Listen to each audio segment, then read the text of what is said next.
المبین الاکبر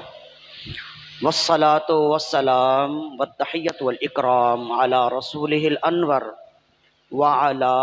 آلہ واصحابہ الدرر والغرر اما بعد فاعوذ باللہ من الشیطان الرجیم بسم اللہ الرحمن الرحیم